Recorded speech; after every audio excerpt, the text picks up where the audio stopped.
Assalamualaikum warahmatullahi wabarakatuh. Alhamdulillah rabbil alamin wa bihi nasta'in wa nusalli wa nusallim wa nubarik ala nabiyyina Muhammadin wa alihi wa sahbihi ajma'in wa ba'du. Ikhwani wa akhwati fillah, para pemirsa Roja TV dan para pendengar Radio Roja yang dimuliakan oleh Allah Azza wa Jalla. Kembali kita membahas kesalahan muamalat dari kitab Umdatul Fiqh yang ditulis oleh Al-Imam Al-Muwaffaq Ibn Qudamah, kemudian disyarah oleh Profesor Dr. Abdullah bin Abdul Aziz Al-Jibrin, Profesor Dr. dosen fikih di Universitas Malik Saud, King Saud University. Masih tentang beberapa kartu, dan sepertinya beliau tidak masukkan ke sini imani, kartu imani, karena itu baru. Sekarang kartu sebelumnya sudah kita bahas, ada kartu diskon. Diskon bisa diterbitkan oleh suatu usaha niaga, bisa oleh perbankan, dan sudah kita jelaskan hukumnya. Kemudian yang terbitkan oleh perbankan juga bisa, dan oleh non perbankan juga bisa, kartu kredit, dan sudah kita jelaskan hukumnya. Sekarang kartu debit. Kartu bitaqah mutawwattah artinya kartu yang ada di cover, uangnya ada di cover oleh uang dari yang menggunakannya. Fadhal Syekh. Nah, bismillah. Qala al-mu'allif hafizahullah ta'ala al-thalith al-bitaqatul mughattah wa hiya al-bitaqatu allati yasturuha al-masrif al-bank والتي يسحب بها العميل من حسابه في هذا المصرف أو يشتري بها من المحلات التجارية فيحول المبلغ الذي اشترى به من حسابه لحساب المحل الذي اشترى منه، فهذه البطاقة يجوز إصدارها والتعامل بها لأن العميل إنما أخذ من حسابه في المصرف عن طريق الشبكة البنكية، ويجوز للمصرف أن يأخذ قيمة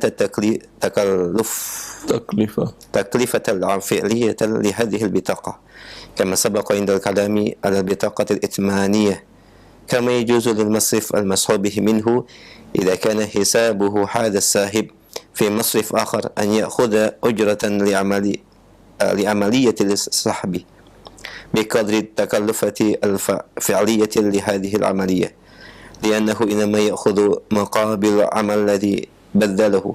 أما إن زادت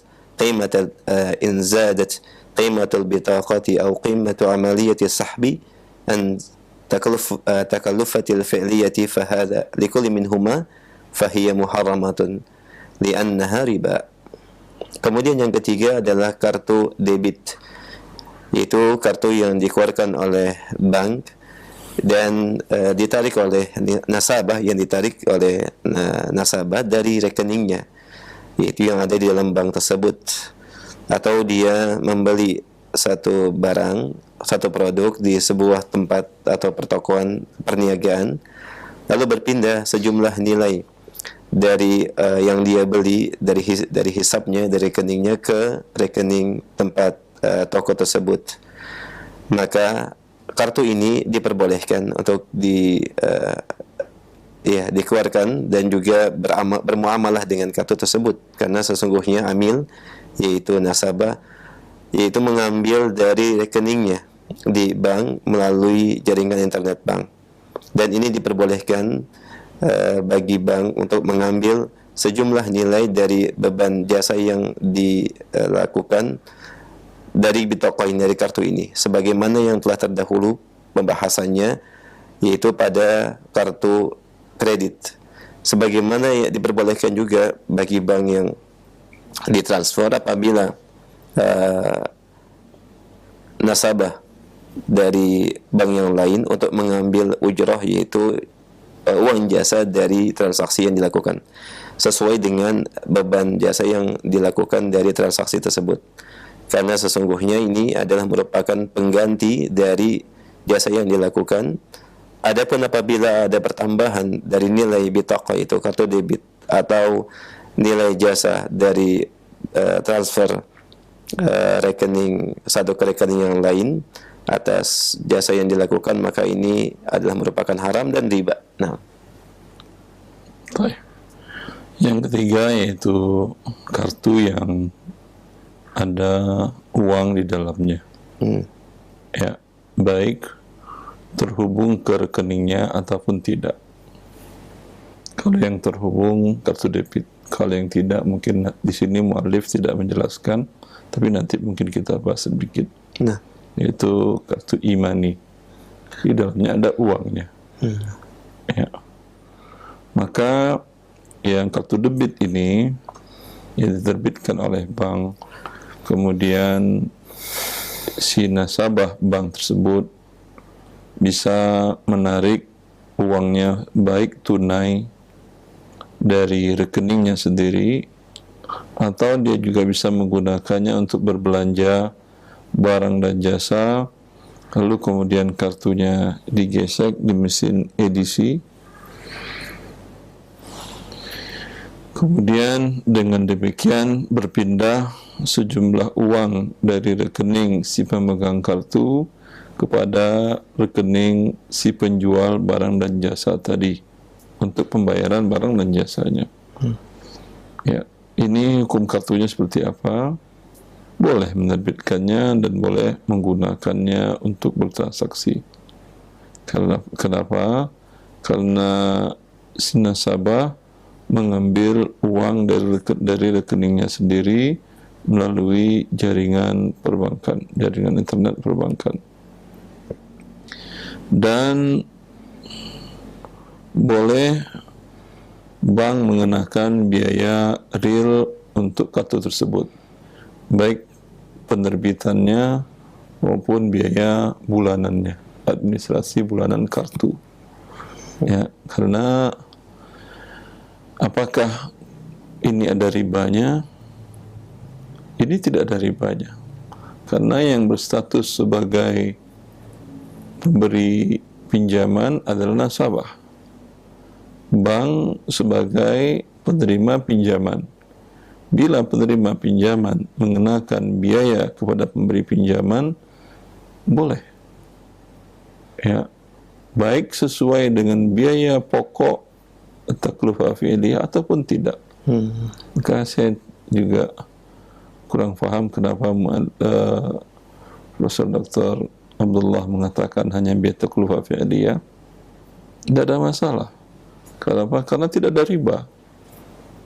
Karena umpamanya kartu debit Anda di bank syariah X dikenakan biaya administrasi sekian per bulan, tergantung jenis kartunya. Kalau kartunya paling bagus, platinum umpamanya, ditarik 20.000 umpamanya, 20.000 per bulan biaya administrasi. Biaya penerbitan kartu ada sekian rupiah umpamanya. Dan dia mengambil keuntungan dari itu. Biaya real umpamanya 17.000, dia genapkan 20.000. Ini tidak ada masalah. Ya, karena bukan memberikan manfaat kepada pemberi pinjaman, mengurangi. Beda kalau umpamanya si pemegang kartu dinolkan biaya administrasinya. Ya, si nasabah dinolkan biaya administrasinya, seperti umpamanya kalau dia nasabah prioritas. Nasabah prioritas itu nasabah yang uang di rekeningnya berjumlah sekian rupiah, saldonya tinggi, ya, sehingga dia mendapatkan beberapa prioritas. Kalau prioritas sekedar pelayanan, tidak berkaitan dengan hutang piutangnya dapat manfaat, maka tidak ada masalah. Seperti umpamanya kalau di antrian dia diberikan antrian lebih dahulu, atau dilayani di tempat khusus, di ruangan khusus, itu tidak ada masalah. Tapi bila seperti tadi dinolkan biaya administrasi kartu debitnya, ya, maka ini yang akan tidak menjadi tidak boleh. Tapi kalau kartu kemarin, kartu kredit dinolkan bunganya, dinolkan biayanya, malah tidak ada masalah. Tapi kalau kartu debit tidak boleh dinolkan bunganya, karena ini bagian dari manfaat yang didapatkan oleh si pemberi pinjaman, yaitu nasabah.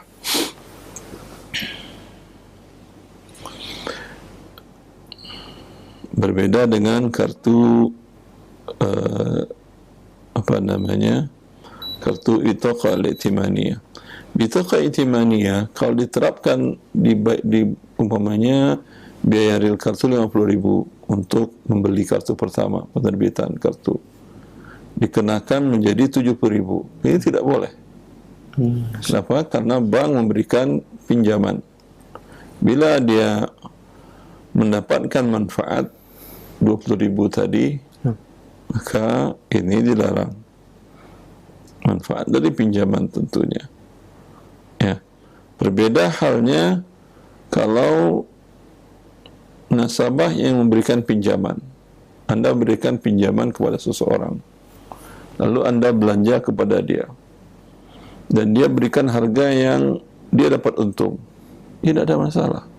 Malah yang tidak boleh kalau dia memberikan harga di bawah harga pasar, karena Anda mendapat keuntungan. Maka wallahu ta'ala a'lam apa alasan Syarih dalam hal ini dia menyamakan dua kartu ini, padahal dia dua yang berbeda. Kemudian kama yajuzu lil masrif al mashhub minhu idza kana hisabu hadha as-sahib fi masraf akhar ay ya'khudha ujratan li amaliyati as-sahbi biqadri at-taklifah al-fi'liyah li hadhihi al-amaliyah لأنه إنما يأخذ مقابل العمل الذي بذله. أما إن زادت قيمة البطاقة أو قيمة عملة السحب عن التكلفة فعلية لكل منهما فهي محرمة لأنها ربا. Kalau dia tarik tunai dari bukan banknya dia rekeningnya di bank syariah X, ya, lalu dia melakukan tarik tunai di ATM atau bisa juga ke kasir kan ya, ke teller, atau di teller bank syariah lainnya, sampai pun bank konvensional umpamanya, dia tarik tunai, maka kalau dikenakan biaya real, biasanya biaya real berapa antar bank? 6.500. 6.500. 6.500. Ha? Bila dikenakan biaya 6.500 biaya real, dia biaya real antar bank. Tapi kalau dikenakan lebih, ini ia akan muncul riba. Kenapa? Karena statusnya bank, rekeningnya dianggap, kita berikan namanya lah, rekening di bank BSI, ditarik di bank muamalat umpamanya, lalu dikenakan karena beda bank harus dengan 6.500, tapi ini dikenakan 10.000, ya, ini dikatakan riba, betul. Kenapa? Karena status bank muamalat meminjamkan. Dia meminjamkan kepada saya, kemudian nanti saya bayar melalui rekening saya yang ada di bank BSI dengan ada pertambahan Rp3.500. Ini bisa dinamakan dengan riba, tapi realnya kan tidak begitu. Realnya 6.500, dan di waktu yang sama uang saya terpotong 6.500 di rekening BSI, ya. Maka wallahu ta'ala alam, ini tidak termasuk bagian dari riba. Baik. Masih lagi. Imani Ustaz. Ya, baik. Apa? Akhir. Baik.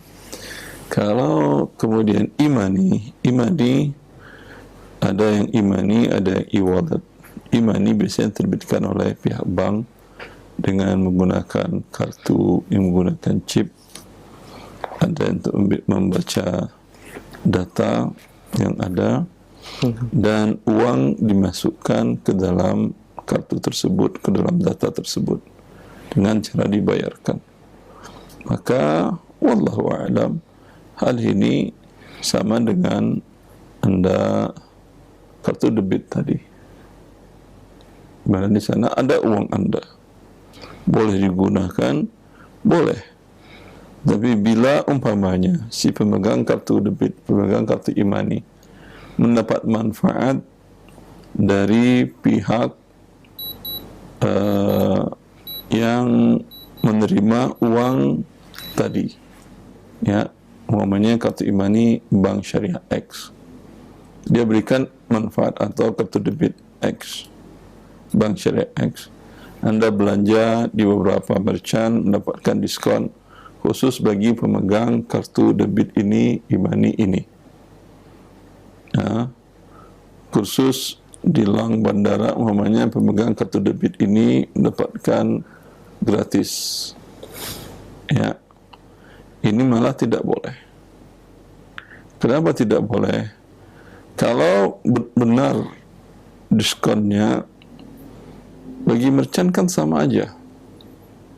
Mau pemegang kartu A, kartu B, kartu C, kalau diskon semuanya.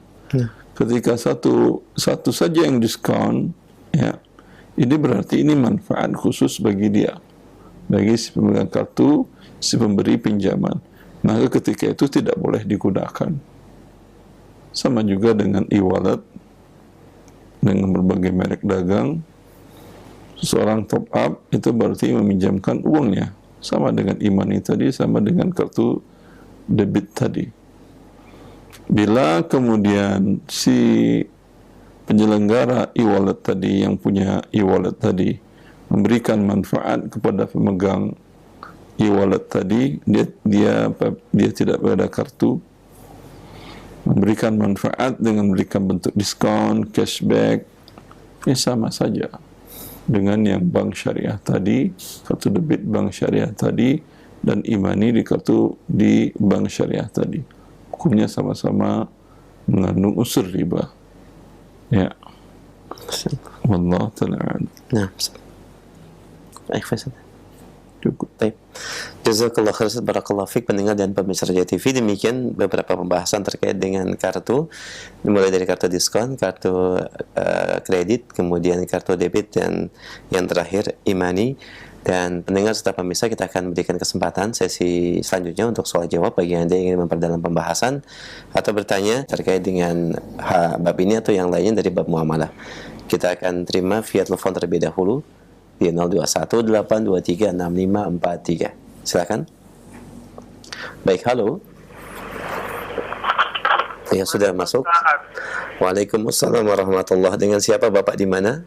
Ini Pak Iskandar, Pak Ustaz, di Kalimantan Timur. Masya Allah. Silakan Pak Iskandar, tanyaannya. Saya mau tanya Pak Ustaz, ini saya seorang kaum, Pak Ustaz. Seorang kaum, sering orang kasih uang saya dalam 1 bulan uang air. Kalau ada lebihnya itu bagaimana Pak Ustaz? Apakah dikembalikan orangnya, apakah bisa saya ambil? Kan saya orang kaum Majipa. Jadi, sebentar Bapak, kau maksudnya apa? Pemimpin suatu komunitas begitu? Marbot Pak Ustaz, marbot. Oh, marbot masjid. Marbot masjid. Iya. Nah, terus kalau bulan puasa Pak, sering ada kasih uang untuk uang air dalam 1 bulan. uang air itu apa? Maksudnya tips gitu atau? Ya, uang minuman aku itu dalam 1 bulan dia tanggulangi. Biaya hidup Bapak ditanggulangi oleh seseorang jamaah gitu. Ya. Terus Dan ada lagi juga memberikan Pak. ada juga memberikan hadiah yang lain. Ya. Ya. Lebihnya itu bagaimana Pak? Sering ada lebihnya Pak Ustaz. Ya, sebentar. Pihak yayasan Bapak digaji oleh pihak dekat masjid atau tidak? Kenapa Pak Ustaz? Bapak dapat gaji dari masjid atau tidak? Ada dikasih gaji saya dari masyarakat Pak Ustaz. Bapak dapat Itu setengah 1 bulan Pak Ustaz. dapat gaji per bulannya dari DKM masjid atau dari masyarakat Bapak? Dari masyarakat Pak Ustaz. Oh ya udah. Kalau dapat gaji dari masyarakat, bukan dari pihak yayasan masjid, tidak ada masalah kalau ada yang memberikan hadiah, walaupun berlebih dari kehidupan Bapak. Baik, Pak Iskandar sudah terjawab dan mohon maaf terputus tadi sambungan teleponnya. Insya Allah sudah jelas ya. Demikian dan jazakallah khair, barakallah fiik. Kita berikan kesempatan yang kedua. Halo. Iya, silakan sudah masuk. Assalamualaikum. Waalaikumsalam warahmatullahi wabarakatuh. Dengan siapa Bapak di mana? Dari Herman di Depok. Pak Herman di Depok, silakan Pak pertanyaannya. Apakah boleh bertanya tentang warisan Ustaz? Iya, silakan Pak. Boleh. Assalamualaikum Ustaz. Assalamualaikum warahmatullahi. Pak Herman, mohon maaf dikecilkan dulu volume suara TV atau radionya. Oke. Iya. Bentar Ustaz. Sudah Ustaz. Silakan Pak dirinci yang wafat dan ahli warisnya. Silakan. Baik, yang wafat ini adalah kakek. Ya. Kakek itu meninggal di Disebutkan nama saja Pak. Nama. namanya Haji Malik. Haji Malik. Haji Malik ini meninggal di tahun 1975. Sebentar Pak ya. Lalu kemudian Sebentar Pak. Sebentar Pak. Bapak lihat TV atau dengar radio? dengar radio. Baik. Nanti bisa jadi rekamannya ya Pak. Sedang menulis. Haji Malik wafat tahun 1975. terus pada saat dia wafat istrinya hidup, Istrinya hidup. ibunya masih hidup. Sudah tidak ada semua, ayah dan ibunya. Di tahun 75 sudah tidak ada. Iya. Kemudian anak lakinya berapa orang? Anak laki-laki 2, Anak perempuan anak perempuan 5. hidup semuanya.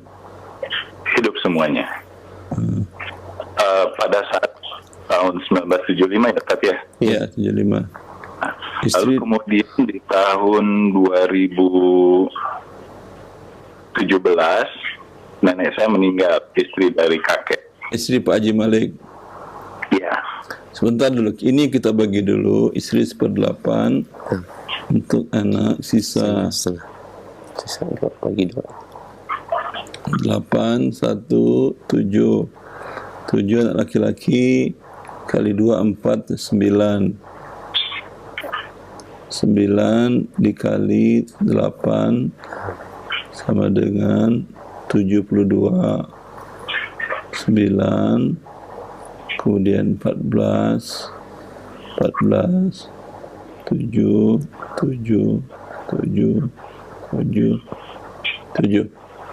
harta Pak Haji Malik dibagi 72. Istrinya mendapat 9/72. Masing-masing anak laki-lakinya mendapat 14/72. Masing-masing anak perempuannya mendapat 7/72. Lalu kemudian 2017 istrinya wafat 2017. Pada saat dia wafat, anaknya masih sama jumlahnya atau sudah berkurang? Anak laki-laki yang satunya sudah meninggal Terus dan 2 anak perempuannya juga sudah meninggal. ini harta warisan anak perempuan laki-laki sudah dibagi juga. Harusnya dibagi dulu agar ibunya juga dapat istri ini. Yang dari anak laki-lakinya sudah. Dari anak laki-laki dan anak perempuan. Oh gitu. Nah ini permasalahannya, warisan itu semenjak Pak Haji Malik meninggal itu belum dibagi Ustaz. Terus Lalu kemudian saat ini para ahli waris itu ingin membagi harta warisan. terus sebidang rumah dan isinya itu ingin dijual, Ustaz. Ya. Nah, kepemilikan harta ini yang masih belum diketahui nih, Ustaz. Rumah ini harta dari kakek atau dari nenek. Di akta sertifikatnya milik siapa, atau di akta girik atau surat kepemilikannya? Kalau HSAM-nya itu atas nama nenek. Nenek udah milik nenek. Kalau nggak diketahui siapa pemiliknya, ya lihat di data pemerintahan. Bila tercatat atas nama nenek, milik nenek. Kalau di sertifikat atas nama nenek, Ustaz. Atas nama siapa? Nenek. Ya, nama nenek berarti bukan harta Pak Haji Malik. Oh gitu, Ustaz. Tapi kalau misalnya itu balik nama ke nama nenek gitu gimana, Ustaz? Ya berarti balik nama, berarti itu dibagi dulu ketika, dan ini perlakuannya berbeda ya. Kalau harta Haji Malik dibagi 72 rumah itu. Kalau harta istri berarti Haji Malik nggak dapat, hanya ada dapat anak pun tidak dapat semua, hanya anak dapat 1 laki-laki, 3 perempuan. Laki-laki 2 bagian, perempuan kemudian 3 dibagi 5 saja hartanya. Kalau itu hartanya Haji Malik dibagi 72, beda perlakuannya. Berarti semua anak akan dapat, walaupun dia sudah meninggal ya. Sebelum istri Haji Malik meninggal tetap dia dapat, karena belum dibagikan kepada ahli waris daripada 3 anak Haji Malik yang sudah meninggal. Ya. Maka lihatlah, Anda cari sejarahnya, apakah itu balik nama setelah wafat atau memang itu dari awal nama istrinya. Kalau kondisi sertifikat atas nama nenek, berarti anak-anak yang sudah meninggal itu mendapatkan hak untuk... Tidak dapat. Oh, tidak dapat, Ustaz. Yang meninggal sebelum nenek tidak dapat, itu yang saya katakan. Berarti hanya dibagi 5 hartanya. Karena anak laki-lakinya 1 orang dapat 2. Kemudian anak perempuannya tinggal 3, masing-masing 1, berarti dibagi 5. Baik. Kalau hartanya itu harta Haji Malik, berarti dibagi 72. Jauh itu antara 72 dengan 5. Baik, Ustaz. Jazakallah khairan wa barakallahu. Allah barik fiik. Alhamdulillah. Jazakumullah khair, Pak Herman, barakallahu fiik. Semoga menjadi penjelas dan pencerahan. Demikian kita berikan kesempatan berikutnya, masih via telepon. Halo. Silakan, sudah masuk. Halo, assalamualaikum warahmatullahi wabarakatuh. Waalaikumsalam warahmatullahi wabarakatuh. Dengan siapa, Umu, di mana? Dari Ummu Rafif dari Jakarta. Baik, silakan pertanyaannya, Ummu Rafif. Menanyakan tentang harta riba. Ini Ustaz, bolehkah uang riba itu diberikan kepada seseorang yang ada hutang gitu, Ustaz? Jadi orang ini punya hutang leasing di mobil, cicilan mobil, tapi dia udah nggak sanggup bayar.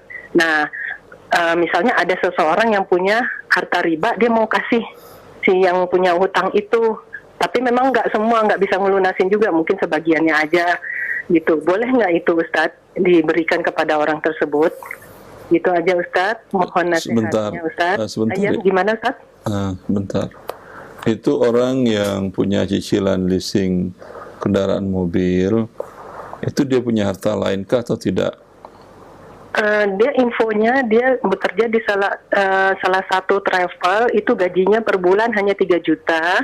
Dia punya 1 istri, 1 anak umur kelas 3 SD. Dia punya aset lain atau tidak, pertanyaannya? Oh, maaf, dia kayak seperti kalau menurut info dia nggak punya, Ustadz. Dia hanya dari gaji itu aja. Kalau tidak punya, kenapa dia beli mobil? Rumah nggak punya, mobil yang dibeli itu nggak sesuai. Infonya dia itu supir salah satu aplikasi itu, Ustadz, yang ojol itu. Nah, dia nyicilnya itu dari pendapatan dari ojol itu, Ustaz. Salah satu aplikasi itu, Ustaz, infonya gitu. Ya, ini Jadi tentu karena- cara berpikirnya salah. Dia Ustaz. berhutang dengan riba, dan ini bukan kasus 1-2. Terima kasih pertanyaannya. Iya. Banyak kaum muslimin seperti itu. Ya, dia beli kendaraan dengan cara riba. Ya, berharap dengan itu bisa menutupi cicilannya, dan kemudian mobil atau motor menjadi milik sendiri. Ya, kemudian qadarullah, pandemi, siapa yang mau naik motor, siapa yang mau naik mobil? Pemain selama 3 tahun yang lalu, ya, nggak bisa bayar cicilan, terjerat riba. Maka cari rezeki Allah dengan mentaati Allah, bukan dengan mendurhakai Allah. Ini cara berfikir yang salah, karena dia mencari rezeki dengan cara pertama, sebelum dia mendapatkan uang hasilnya, dia melakukan akad riba.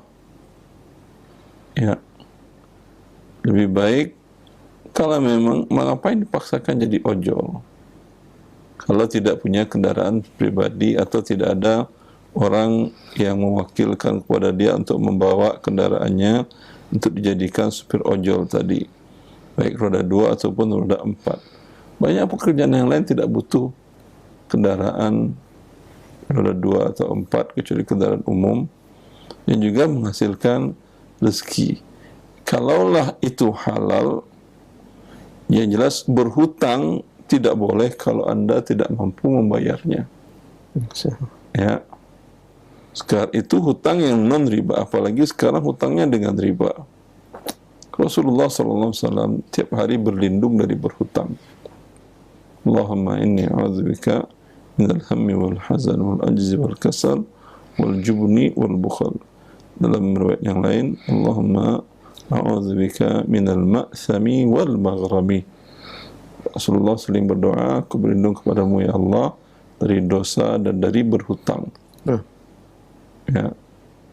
Rasulullah memang pernah berhutang, tapi untuk keadaan yang sifatnya darurat, untuk kebutuhan pokok, beli, makan.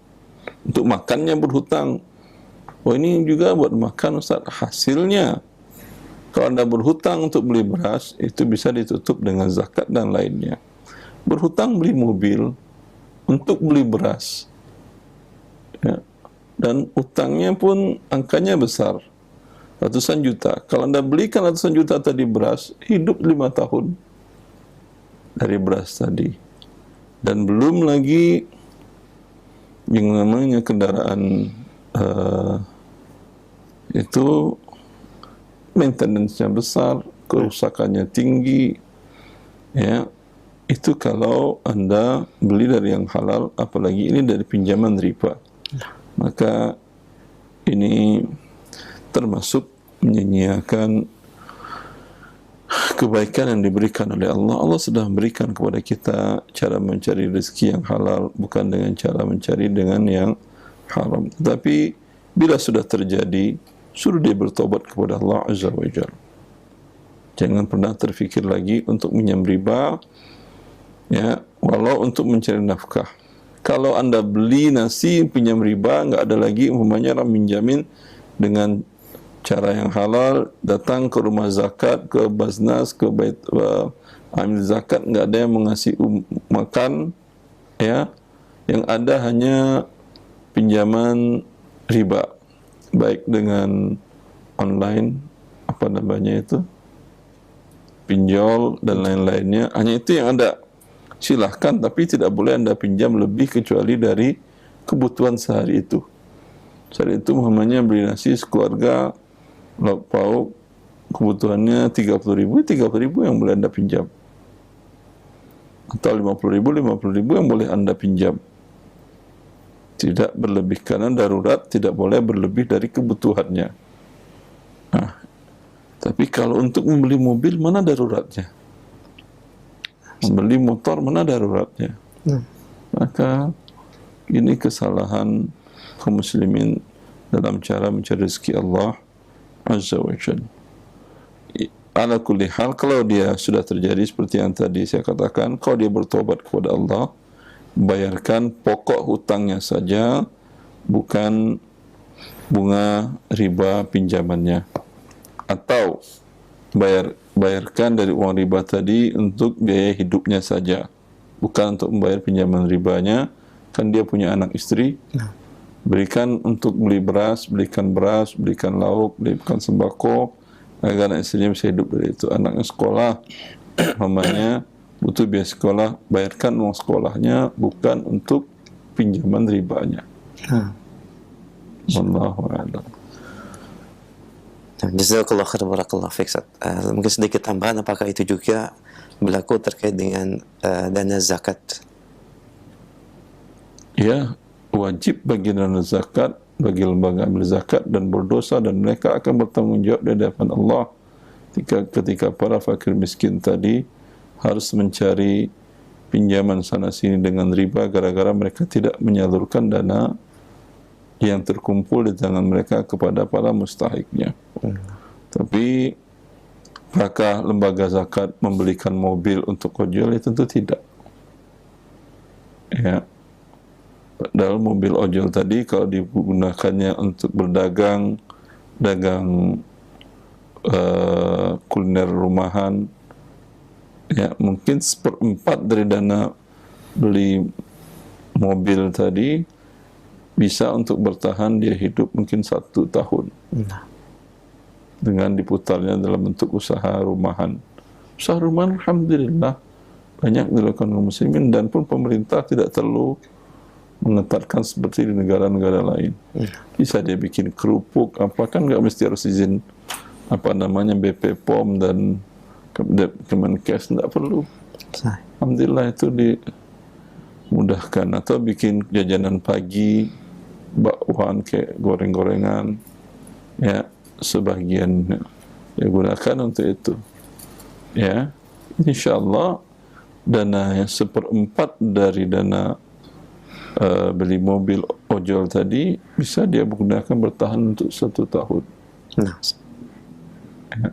Dan kalau diberkahi Allah, mungkin setelah itu dia tidak butuh lagi pinjaman atau dana zakat lagi dengan 1/4-nya. Jazakallah khair, barakallahu fiik. Demikian ibu yang bertanya dan juga sedikit tambahan. Semoga menjadi pencerahan. Kita lanjutkan kembali pertanyaan berikutnya. Silakan di line telepon. Halo. Silakan, sudah masuk. Assalamualaikum. Waalaikumsalam warahmatullahi wabarakatuh. Dengan siapa Bapak, di mana? Dengan hamba Allah di Padang, Pak Ustaz. Di Padang? Iya. Silakan Bapak. Pak Ustaz, saya mau nanya ini. Saya itu ada simpanan emas 200 gram. 200 gram. Sudah saya simpan selama setahun. Dan saya sudah yakati emas tersebut 2,5%. Kemudian di tahun depannya atau mungkin 2 tahun 3 tahun ke depan, bila emas itu masih menjadi milik saya, apakah saya masih wajib zakat, Pak Ustaz? Kalau kondisinya dia masih 1 nisab di atas 85 gram, iya. Umpamanya tadi 200 gram, Bapak zakatkan 5 gram, tinggal 195. Kemudian haulnya umpamanya di bulan tanggal 3 Ramadan. 3 Ramadan tahun depan berkurang lagi, umpamanya Anda gunakan untuk kepentingan habis, tinggal sisa 100 gram. 100 gram masih ada zakatnya 2,5 gram. Ya. Tahun ke depannya lagi nambah lagi 300 gram, berarti menjadi 400. Zakatnya berarti dari 400 sampai dengan 10 gram. Tahun setelahnya itu qadarullah, Anda beli rumah semuanya tinggal lagi 50 gram. Di tahun itu tidak ada Anda bayar zakat. Cukup jelas? Jelas, Pak Ustaz. Terima kasih atas. Ya, Allah barik fiik. Assalamualaikum warahmatullahi wabarakatuh. Waalaikumsalam warahmatullahi wabarakatuh. Jazakallah khair Bapak, barakallahu fiik. Baik, kita lanjutkan pertanyaan berikutnya. Silakan masih via telepon. Dan bagian yang baru bergabung dalam pembahasan kartu debit, ya tadi sudah dijelaskan. Silakan kita buka pertanyaan kembali. Halo. Iya, silakan. Sudah masuk. Assalamualaikum Pak Ustadz. Waalaikumsalam warahmatullahi wabarakatuh. Dengan siapa Umu di mana? Dengan Umu Dia Pak Ustadz di Surabaya. Baik, Umu Dia, mohon maaf diketikkan dulu volume suara TV atau radionya. Dan silakan pertanyaannya. Afwan sebelumnya. Silakan. Begini Pak Ustadz, anak kan ini Pak Ustadz jualan online ya Pak Ustadz ya. Nah. Ada usaha di rumah jualan online. Nah itu banyak orang itu yang misalkan anak kirimin gambar setiap tanya produk-produk anak apa aja yang anak jual. Nah itu kan anak kirimin gambar ya Pak Ustadz ya. Iya. Nah masalahnya itu gambar yang anak kirim itu belum tentu anak miliki Pak Ustadz gitu. Baik. Terus sistemnya mereka itu ingin biasanya kan ada uang ada barang ya Pak Ustadznya itu. Nah kadang itu mereka bayarnya satu hari setelahnya atau 2 hari setelahnya. Nah itu bagaimana Pak Ustadz hukumnya? Apakah boleh Pak Ustadz? Karena kan ada yang mengatakan bahwa kalau misalkan kita mengirim gambar muamalah tapi belum membeli barangnya atau belum mempunyai barangnya itu tidak boleh Pak Ustadz. Mohon solusinya Pak Ustadz, itu aja yang dapat Anda tanyakan. Assalamualaikum warahmatullahi wabarakatuh. Assalamualaikum warahmatullahi wabarakatuh. Siap. Nah, Ya, beliau menjual apa namanya tadi, makanan rumahan. produk di rumah Ustaz, dengan gambar via online. Produk berarti dibuatnya di rumahnya dia. Nah, Ini berarti nama akadnya istisna. Ya, memang barangnya belum ada. Yang spek yang dikirimkan dalam bentuk gambar dengan rincian penjelasan. nah, Ya, memang itu istisna. Kalau sudah ada, orang nggak mau beli. Nasi goreng kalau sudah ada yang mau beli? tidak. Nggak ada. Memang nasi goreng, nasi yang ada, kemudian bumbu yang ada. Kalau sudah digoreng, orang anggap itu nasi dingin. Ya, tapi kalau nasi, ya, ini belum ada gambarnya, ada gambarnya seperti apa? Seperti ini gambar nasi gorengnya atau mie gorengnya segala macam. Ya, maka ini istisna boleh setelah syariat. Mau bayar makan dulu, bayar, atau makan dulu bayar akhir bulan, asal kenal aja dengan si abang-abang penjualnya, boleh. Atau Anda bayar untuk makan 10 kali. Bang, saya bayar untuk makan 10 kali, saya makan besok 1, 2, 3, 4, 5, 6, 7, 8, 9, nanti satu hari saya bawa anak istri sini. Nah, bayar sekarang. Diskon ya bang. Si abangnya mau, alhamdulillah. Tidak ada masalah dalam syariat, boleh dua-duanya. Alhamdulillah. Karena dia akadnya istisna gabungan barang dan jasa. Beda dengan akad salam untuk barang yang ada dari alam. Demikian, dan mungkin sedikit tambahan itu terkait dengan barang yang butuh pengelolaan atau pembuatan pengolahan terkait barang yang sudah ada, seperti misalnya sepatu tapi tidak dimiliki, hanya kirim gambar, bagaimana hukumnya? Sepatu? Iya, sepatu mungkin dengan merek tertentu ada, tapi mana ada sepatu di alam? Enggak, untuk barang online yang mungkin dijual. Iya, itu kan juga barang produksi. Nah, Ustaz, Sama dengan yang tadi. Ya, Anda nggak pernah nanam pohon tumbuh sepatu buahnya, tidak ada. Yang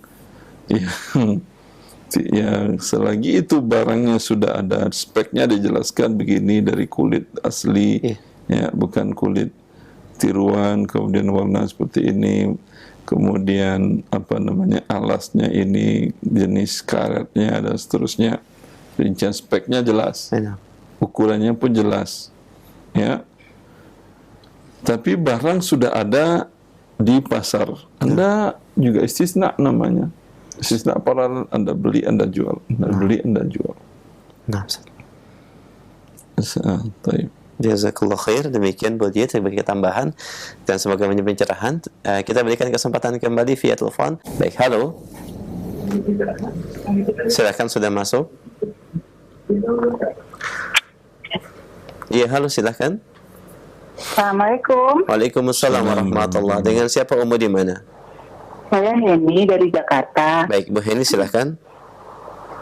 Pak Ustadz mau nanya mengenai kartu debit tadi. Nah, Jadi saya itu anak punya kartu debit di suatu bank, itu setiap bulannya tetap ada biaya administrasi, kemudian ada ada dipotong pajak juga dan lain-lain. Tapi kalau misalkan untuk transfer, kalau transfer antar bank, nah itu mereka memberikan bebas biaya, free biaya untuk itu. Kalau kayak gitu boleh atau enggak ya Ustaz? Free bebas biaya ada hubungan dengan kartu atau karena rekening? Maksudnya?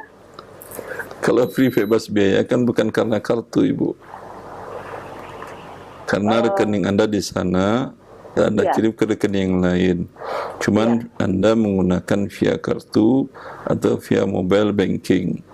Iya, betul. Ya, karena satu bank mereka berikan gratis. Ya. Iya. Atau antar bank gratis juga, enggak kan? Antar banknya gratis. Ini tidak boleh. Kalau antar bank, umumnya antar bank kan berbayar. Umumnya iya. Berarti Anda dapat manfaat. Oh, oke. Oke, baiklah. Tapi kalau misalkan mereka biayanya lebih rendah daripada yang lainnya, gitu nggak apa-apa ya Ustaz? Nggak boleh juga? Antar bank, gitu? Antar bank. Ya, tidak boleh. Berarti dapat manfaat, selisihnya Anda dapat manfaat. Dan untuk menggunakan. Ada tambahan Ummu? Enggak, udah. Baik, alhamdulillah. Cukup jelas ya? Kurang wajib. Allah barik fiik. Barakallahu fiik. Sebagai solusinya bagaimana Ustaz? Solusi untuk ketika transfer dengan antar beda bank kemudian ternyata tidak ada pembiayaannya, tidak ada biaya. Dia beda. Kalau di sebagian negara negara itu menerapkan kepada seluruh bank yang ada, siapa tarik tunai di negara di bank di ATM manapun tidak ada dikenakan biaya. Transfer kemanapun tidak ada, pindah buku pun tidak ada biaya, semuanya. Nah, ya, maka ini tidak ada masalah. Kalau di Indonesia diterapkan seperti yang dijelaskan Ibu tadi, umpamanya bahwa ada kartu debit bank X, tidak semua bank. nah, Itu berarti kan kebijakannya saja. Sedangkan umumnya berbayar antar bank. nah. Ya. Kemudian dia beri kebijakan tidak berbayar transfernya. Ya. Berarti si nasabah pemegang kartu mendapat manfaat. Kalau dapat manfaat berarti tidak halal. Kalau dia gunakan untuk transfer, ya, maka sejumlah uang manfaat tadi 6.500 tadi dia keluarkan berikan kepada fakir miskin. Allahu a'lam. Baik, alhamdulillah, jazakallah khair. Demikian tambahan Ummu untuk melepaskan dari riba ya. Barakallahu fiik. Kita berikan kesempatan berikutnya di line telepon. Baik, kita angkat kembali. Halo. Silakan, sudah masuk. Halo, Assalamualaikum. Waalaikumsalam warahmatullahi. Dengan siapa di mana? Halo, Assalamualaikum. Dari Ummu Alfan di Bekasi. Baik, Ummu Alfan, dikecilkan dulu atau dimatikan volume suara TV ada radionya ya. Ada feedback. Assalamualaikum Ustaz. Assalamualaikum. Kalau pakai BI Fast tuh, kalau kartu debit kenanya cuma 2.500 kalau semua bank itu. Itu kan nggak sesuai sama ini tuh gimana Ustaz? Sebentar, ini kartu apa namanya? Debit. Kalau pakai M-Banking kan kita ada pakai pilihan BI Fast gitu ya. Nah itu entar dia kena potongannya cuma 2.500, jadi nggak tanda pakai kartu gitu. Tidak pakai kartu. M-Banking. Anda tidak menggunakan kartu debit tapi menggunakan M-Banking. Dan dipotong 2.500 setiap transfer antar bank. Ini tidak ada masalah, berarti itu semuanya dapat. Oh, berarti bukan termasuk riba. Yang namanya riba hanya untuk itu saja. Hanya bank itu saja. Kalau semuanya gratis seperti yang di beberapa negara yang tadi saya ceritakan, nggak ada masalah. Ya. Terus satu lagi Ustadz, kalau misalnya kita kan top up ke e-wallet ya, kalau misalnya kita akadnya kan kita kalau top up kan tuh nggak berakad gitu kan, nggak ada ijab kabulnya gitu ya. Cuman kalau misalnya nitip gitu gimana Ustadz? Kalau Anda nitip uang ke dia, ya, uang Anda harus kembali fisiknya. Yang Anda titip nomor serinya ada? Iya, yang enggak. Enggak, itu yang nitip. Iya. Oh, iya. Kalau Anda kasih ke dia, dia boleh gunakan, nanti boleh diambil nomor seri seperti apapun juga. Ya, itu bukan nitip namanya, dalam syariat itu namanya qard, memberikan pinjaman. Walau tidak ada akad, namanya qard.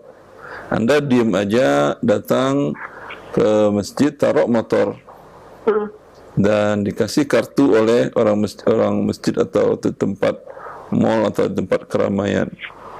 Itu kan artinya nitip.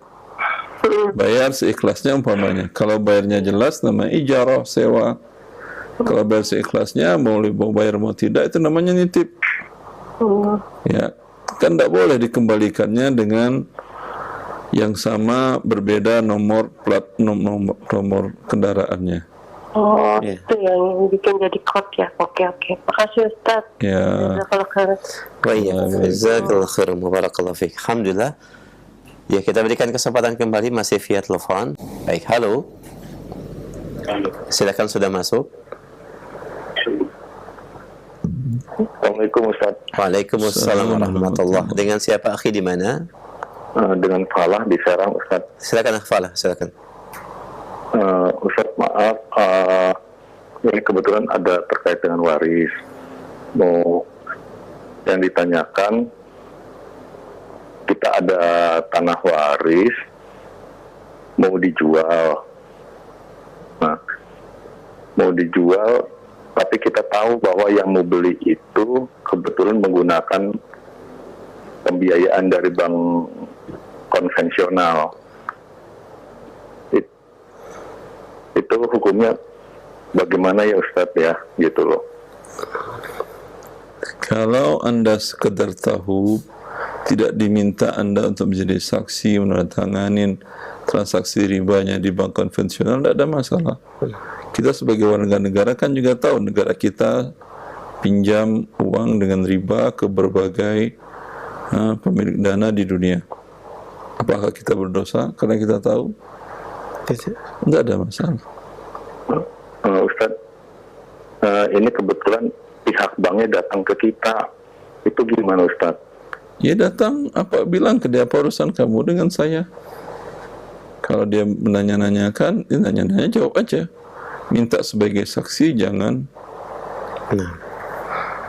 Jadi posisinya si bank nanya apakah benar ini tanah Anda, ya karena akan dijual kepada pihak B untuk diberikan pembiayaannya, kan gitu. Apakah boleh gitu Ustaz? Ya Anda bilang, saya baru pengen jual. Kalau ada lebih dulu dari dia belum DP, ya saya jual ke yang lain. Sampaikan aja apa adanya, tanpa berbohong. Tapi kebetulan ini keluarga sudah transaksi dari awalnya, emang sudah tahu bahwa ini akan menggunakan pembiayaan dari bank konvensional tersebut untuk pembayarannya. Gimana Ustaz? Tadi di awal sudah dijelaskan, Bapak mungkin bisa disimak kembali jawabannya. Ya. Selagi tidak diminta tanda tangan sebagai saksi agar cair pinjaman ribanya, tidak ada masalah.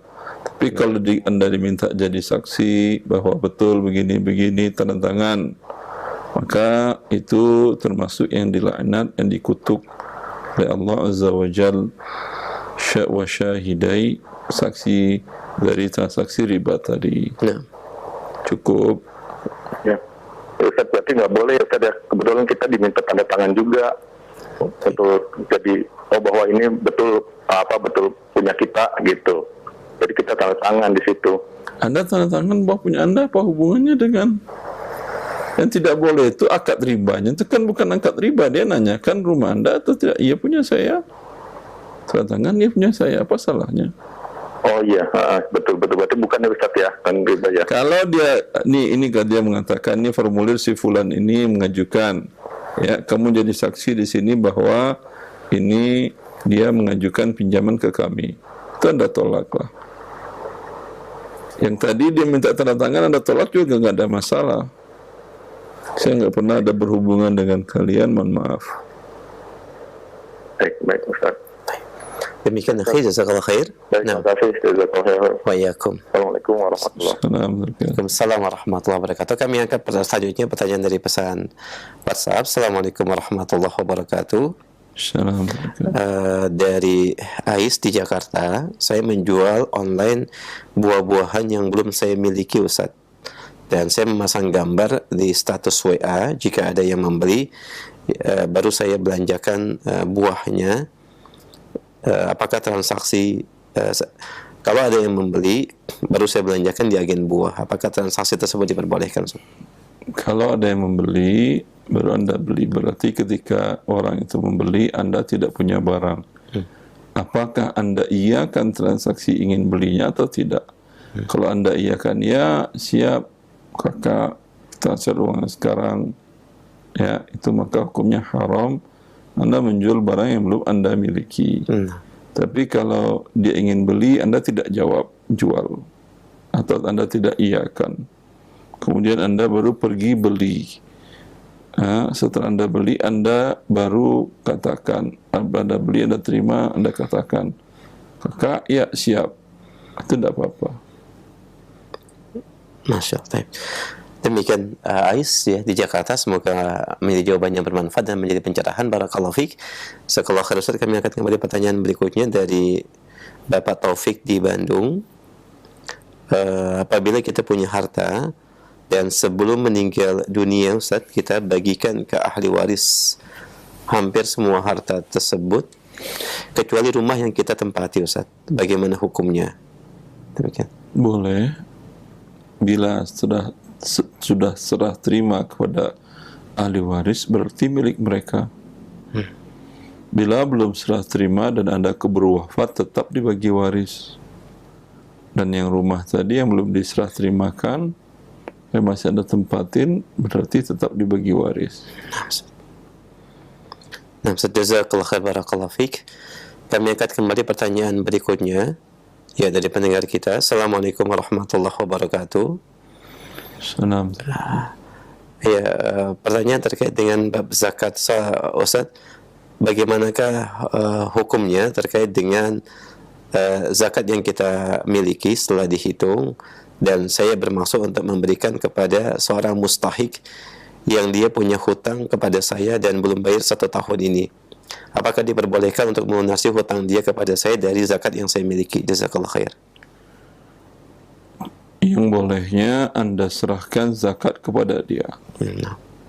Kemudian kalau dia ingin membayar hutang kepada Anda, boleh. Tapi kalau Anda potong langsung, Anda katakan, kamu hutang belum bayar ya, saya potongin dari zakat saya untuk kamu. Ya boleh Pak, siap. Itu haram. Berarti Anda tidak berzakat, karena Anda mendapat sendiri uang Anda. Anda gak keluar zakat Anda. Tapi kalau sudah keluar, diterima dia, kemudian dia bayarkan, ya boleh. Tidak dia bayarkan, tidak boleh Anda ngomel ke dia.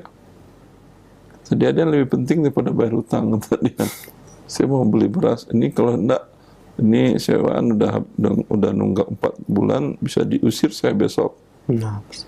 Kalau dengan Bapak kan masih bisa tunda. Umpamanya seperti itu boleh, nggak ada masalah. Masya Allah. Jazakallahu khair Ustaz, barakallahu fiik. Demikian jawabannya, dan kami akan kembali pertanyaan dari Bapak Abdullah di Jawa Tengah. Di instansi tempat saya bekerja, saya disuruh membuat ID card yang sekaligus sebagai imani dengan meminta bantuan bank agar dibuatkan oleh bank secara gratis. Saya sudah menghubungi bank tersebut dan pihak bank sudah sepakat dengan pimpinan bahwa bank bersedia membuatkan ID card imani. Bank tersebut adalah bank tempat penyaluran gaji pegawai yang otomatis semua pegawai mempunyai rekening di bank tersebut. Dan yang menjadi pertanyaan, apakah ini termasuk riba Ustaz? Jazakallahu khair. Iya, riba.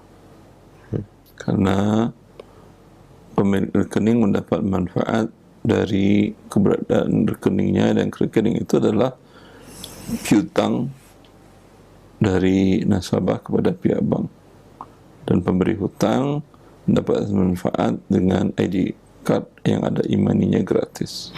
Masya Allah. Barakallahu fiik wa jazakallahu khair. Ustaz, demikian pendengar yang bertanya, semoga menjadi pencerahan. Kami angkat kembali pertanyaan berikutnya. Assalamualaikum warahmatullahi wabarakatuh. Bagaimana hukumnya jika kita melakukan kerjasama dengan seseorang yang berinvestasi kepada kita? Apakah dibenarkan jika pembagian hasil keuntungan 60% atau 40%, di mana 60% untuk saya sang eksekutor lapangan atau pekerja lapangan, dan yang diinvestasi sedangkan sang investasi mendapatkan bagian 40%. Kami bergerak di bidang interior perumahan, interior home. Bagaimana pandangan secara Islam terkait dengan transaksi ini atau akad ini? Bagi hasil tergantung kesepakatan, bagi rugi berdasarkan modal. Bila modalnya dari satu pihak, investor saja, maka kerugiannya ditanggung 100% oleh investor. Kerugian dari pengelola adalah dia tidak mendapatkan gaji sama sekali dari bekerja mengelola dana selama tersebut. Nah, jazakallahu khair, barakallahu fiik. Demikian pendengar yang bertanya, Bapak Abdullah. Pertanyaan tadi merupakan pertanyaan terakhir di kesempatan pagi ini, dan sebagai ikhtitam, silakan. Ya, ikhwani wa akhwati fillah, bila dalam bertransaksi, berakad masalah keuangan, baik masalah waris, kita tidak mengetahui syariat Allah, tentu kezaliman yang akan terjadi. Dan kezaliman Allah telah mengatakan dalam hadis qudsinya, ya ibadi inni haramtu zulma ala nafsi fala tadzalamu. Wahai hamba-hambaku, wahai makhlukku, aku telah mengharamkan berbuat zalim atas diriku. Ya, Allah mencipta kita tidak pernah menzalimi makhluknya, walaupun itu tidak masuk kategori zalim dalam definisi makhluk, tapi Allah tidak pernah melakukan itu. Ya, maka hai hamba-hambaku, makhlukku, jangan kalian sering berbuat zalim. Ya, maka orang yang tidak mempelajari dan tidak mengetahui syariat Allah, pasti akan muncul kezaliman baik dalam transaksi dagang, pembagian harta waris, dan seluruhnya. Hendaklah bertobat kepada Allah Azza wa Jalla, karena doa orang yang dizalimi mustajab. Antara dia dengan Allah tidak ada pembatasnya. Ittaqu da'watal mazlum. Hindarilah doa orang-orang yang terzalimi. Artinya jangan pernah berbuat zalim. Bila Anda berbuat zalim dan yang dizalimi berdoa kepada Allah yang buruk untuk Anda, pasti Allah kabulkan, walaupun yang dizalimi adalah orang kafir. Semoga bermanfaat. Wallahu li taufiq. Sallallahu ala nabiyyina Muhammad wa alihi wa sahbihi wa sallam.